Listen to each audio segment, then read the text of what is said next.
WA now and then. We're heading off on a short trip to Kondinin. Only 3 nights. Going to see if we can find any wildflowers out there. And Dorothy hasn't seen Wave Rock, so we're going to head out there as well. That's plan A anyway. So just heading out of Perth now, probably about a 3-hour trip, and we may stop along the way to do a bit of filming as well, so get there sometime later today. We're staying in a B&B. Well, they call it a B&B. No bed and breakfast, just the bed. A place called Windy Hill, so we'll show you what that looks like too, probably in another video. So catch you soon. Our first stop off on the way to Kondinin is the little town of Brookton. Quite a pretty little place, about 120-130 k's from Perth. Beautiful time of year to come down the Brookton highway because everything is really green and the canola crops are flowering. So quite a picturesque drive out here at the moment.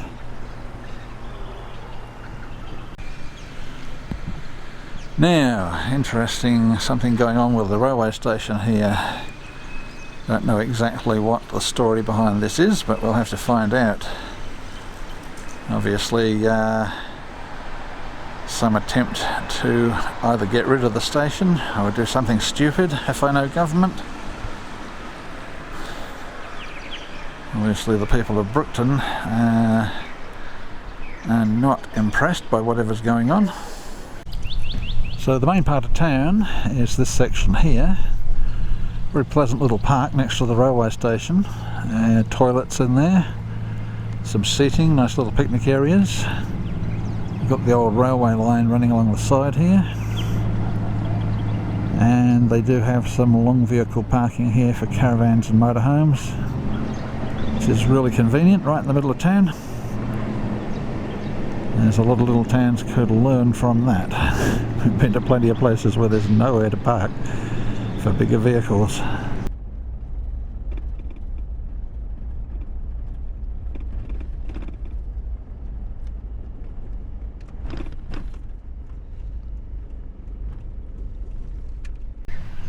Brookton has a nice little RV stopping area by the river. And the rules for the RV rest area is that obviously you've got to be fully self-contained.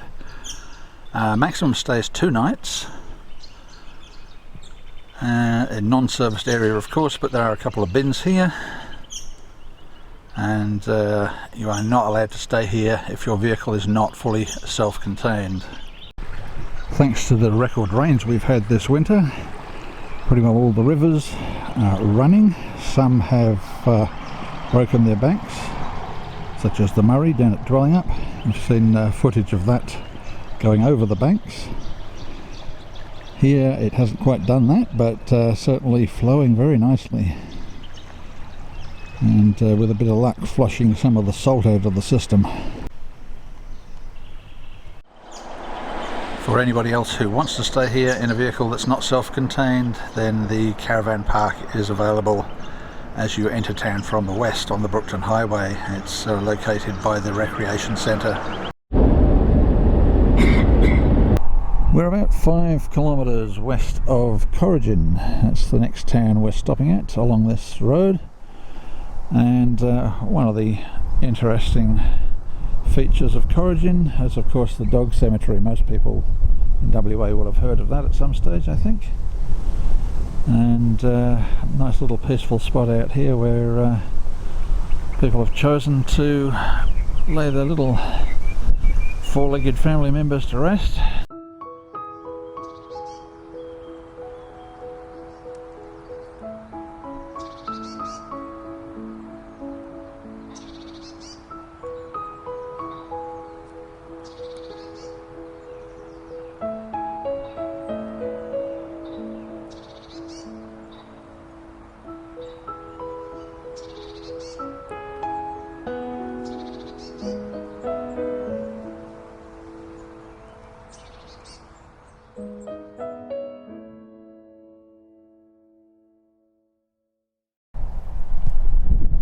Now we've just been through the Corrigin wildflower drive. I don't know if we're too late or too early, But yeah, there were a few scattered wildflowers, but not really all that much.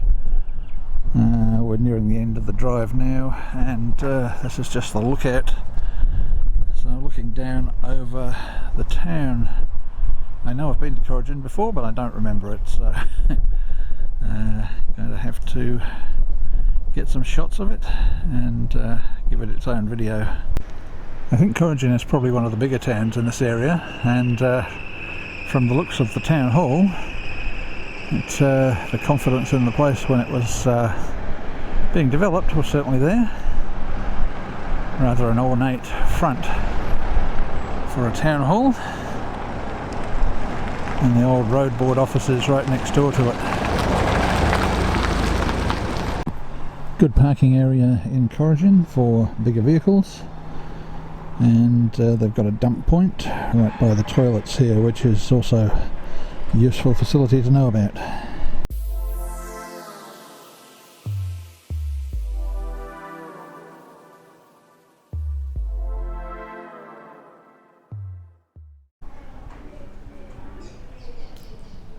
Have some medical equipment here.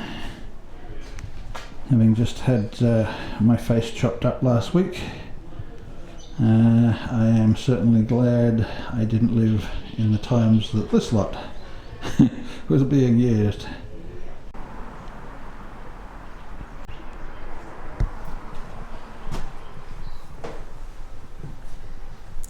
Anybody who has been to an old school in WA as a student, and if they're my vintage, and I'm 60 now, once they walk into a classroom like this, they are back in primary school.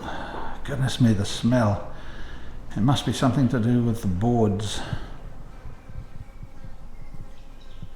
Our desks were a little bit different to that, but still spaces there for inkwells.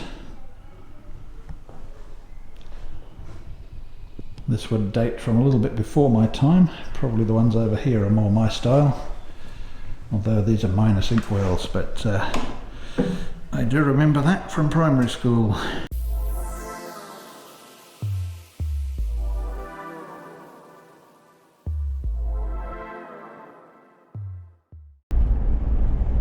It's definitely bigger than Kondinin.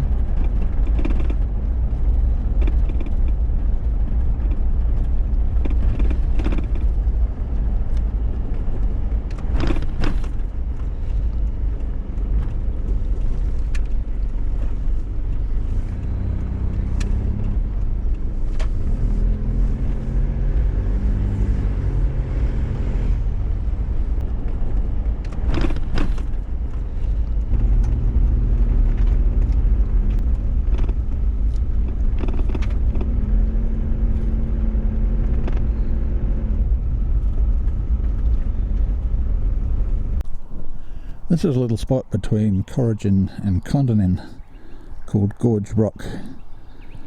Good little rest area. You can stop in here with caravans and motorhomes, etc. Little shelter, some seats, some fire pits, and even a water tank there. Depending on the season, there'd be plenty of water in that just now, but the end of summer probably not so much. Unfortunately, the track is pretty flooded, and it doesn't look like there's any way through that without getting our feet properly wet and muddy, which I really don't want to do at the moment. So the only alternative, I guess, is I can put the drone up and we'll send that up to have a look at the rock.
While we were staying in Kondinin, we booked in at Windy Hill.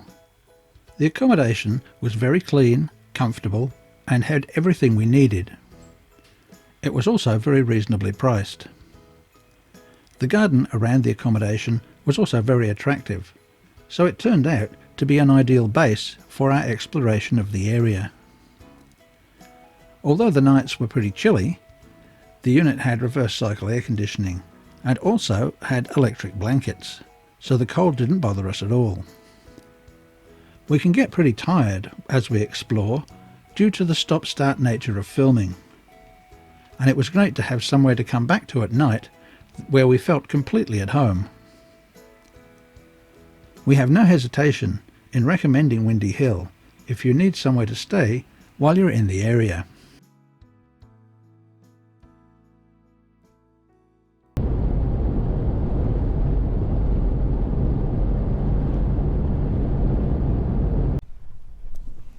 Out to the west of the town of Kondinin is Lake Kondinin. Now this year it is definitely way more full than it is most years. You can see these tracks that are usually for cars to drive down just go into the water now. In good years, and they can get deep enough water here to go water skiing, so whether this is the boat ramp or whether there's another spot further along, I'm not sure, but definitely the lake has got a new lease of life this year with the heavy rain. This might give an indication of just how much rain there has been in this year. Now this lake would hardly ever see something like this happen, but that flow is very strong, and something you really wouldn't see unless you've had a record year's rainfall. Quite amazing to see that flowing through like that. It's a very strong flow of water. Pretty well all this in summer I think dries out. Looks like their wall is not exactly holding it back. There's a section there coming through. Not quite sure what the idea of the wall was, whether it was to try and keep the level on that side higher. If that's what it was for, it hasn't worked.